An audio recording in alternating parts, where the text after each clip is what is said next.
Hello, recording in progress. Hey, I want to talk to you. If you want your life to get better, you got to get better. So, cheap little slogan, but there's some method to it. Here we go. Here's the plan for the day. That's the note. So I led off by showing them a clip of a motivational speaker failing horribly in front of a class, in front of a school.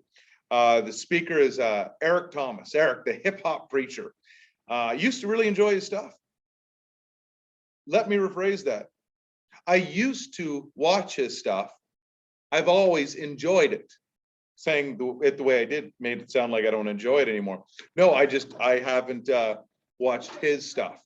So come on in. I'm just making a video about English today. Oh, sorry. No, this guy apologizing. Who does he think he is? He's doing a great job getting work done. Awesome. So the the speaker fails and he chastises the audience. But he kind of points out, people think you're stupid, but the problem is you're not even trying. You're not stupid. You just don't even try. You're tougher than that. You're better than that. By the end, apparently, things turn around and they respond to him. But I point out to a lot of the students who are most likely to sit there and say, I don't need this stuff. I don't need this garbage. This is all dumb, are the students that need this the most. The students that need school the most are often, not exclusively, are often the students who hate school the most. LeBron James doesn't really need school. He has a unique human capital. He's arguably one of the greatest basketball players ever. What did he do with his money? He built a school. Well, why? Because he knows. He knows. We have to get better at whatever it is we do. We got to get better at it.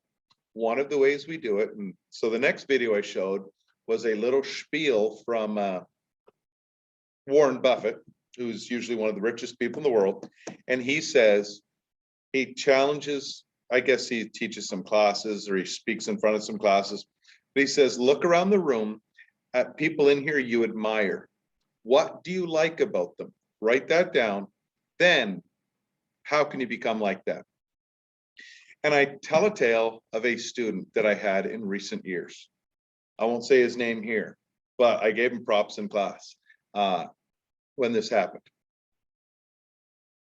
It could be awkward sometimes. He was that fella who, when he told the joke and no one laughed, he told it again. And then he told it again. And then when no one laughed, he would get kind of mad. All right. Well, I taught him 3 straight years in high school. And by the time the 4th year was coming around, I'm just like, oh no, how do I teach the same student 4 times in school? That's like, I never do that. Yeah. Well, 3 weeks into the school year, I take my marker. And so I'm writing something on the board and he makes some joke. And I take my marker and I throw it and I yelled at him. And what I yelled is, how did you become so awesome? Because his joke was funny. And every joke he had said that entire year was funny. And I said, what happened? I said, I got to be honest, dude. I almost dreaded having you in my class this year because there were times you drove me crazy. What did you do? And he said he had a job and the job was predominantly female. But one of the guys there, the female seemed to really like, and they kind of rallied around this funny guy. And he said, the girls would be there, he'd crack a joke, they'd all laugh, but then the guy I knew would crack a joke and the girls would, I got to get back to work, and they'd leave. And he said a few times, the funny guy turned and was like, dude, calling him out. And he said, I just stopped talking for a little while. And I watched how this guy did his humor. And I stole from it. Well, arguably, one of the 2 or 3 most improved students I've ever had. Last year, I loved having him in class. Or I guess it was the year before now. I don't know, at some point in recent memory, I had him. Years kind of blur. But no, he's fantastic. He's awesome. He learned from someone else. This is how most people do stuff. When you see someone doing something that is genuinely good and admirable, steal it. Steal it. Okay. Then I said, don't make your role model Shaq. If your role model is Shaq because he was a great basketball player, there's a large, significant, insane percentage chance you're going to fail. Because he was 7'1". Probably no one in my school is going to be that big. Don't try to be Shaq. If you want to mimic his smile, his charm, his ability with people, absolutely. But try to steal traits that aren't physical based. Steal traits of work ethic and honesty, and steal those kind of traits that you can model. I then indicated that sometimes you have a negative role model. I showed them a quick video about negative role models.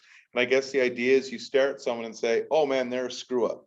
What are they doing that makes them a screw up? And don't do that.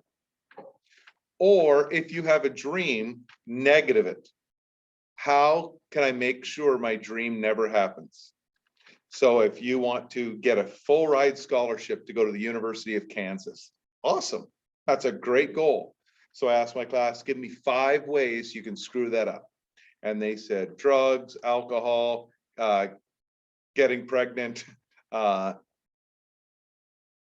dropping out of school, having a bad grades, being really lazy, fighting with your teachers. So between the classes, they came up with like 5 different ones, but yeah, most of them were pretty similar.